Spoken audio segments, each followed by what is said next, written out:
The global pandemic caused by the coronavirus has kept many people glued to their TVs and radios while stuck at home. But as Adam Pinsker tells us, the media outlets so many people rely on are also struggling during the pandemic, especially those that broadcast sports.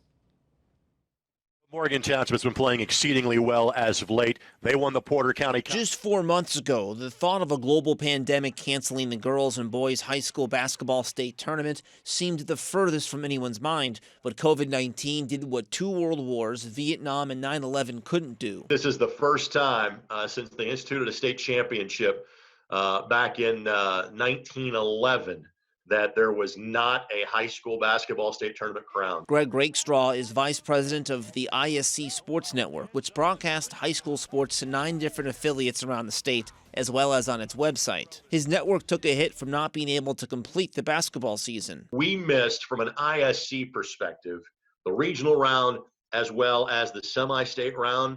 So there was some lost revenue there, but again, it really was just, say, a small percentage of what an overall revenue chart would look like.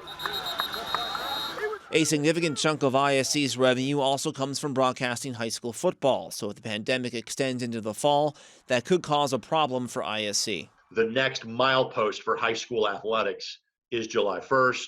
Then once we get to early August, then that will determine, okay, are these teams practicing? But more importantly, are these people back in school? The loss of live sports from the high school level on up to the professional ranks is creating a domino effect for radio and TV stations that would normally be able to sell commercial airtime during these games. We've seen revenue drop as much as 60% in some cases, particularly for the month of April, as this thing really started in mid-March. Executive Director of the Indiana Broadcasters Association, Dave Arlen, says radio stations in southern Indiana, a hotbed for high school and Major League Baseball, have been hit particularly hard. We've seen stations kind of get creative, replaying NASCAR races as an example from the past.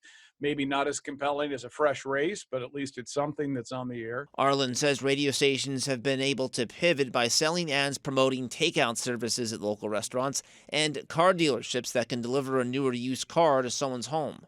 It looks like things have picked up a little bit in the month of May, but we are still running behind where we were before this crisis began. Rakestraw, who also doubles as the voice of Indy 11 soccer and is a sideline reporter for the Colts, says ISC has ventured outside its traditional role as a play-by-play sports provider this spring. Potentially helping to stream graduations, whether they be, services in May or June. The IBA's Arlen says some smaller radio stations around the state have applied for funds under the Paycheck Protection Plan. Now his organization is lobbying Congress to allocate more PPE funds for stations owned by larger corporations. And we're trying to figure out a way that we could have a local broadcaster treated the same way through this process as a hotel is treated. Rakestraw is optimistic about the return of live sports, but he expects it will likely be without fans in the stands.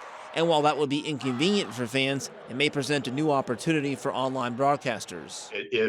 Are there enough broadcasters that would be equipped to go to a pay-per-view model where you wouldn't be as reliant on advertising?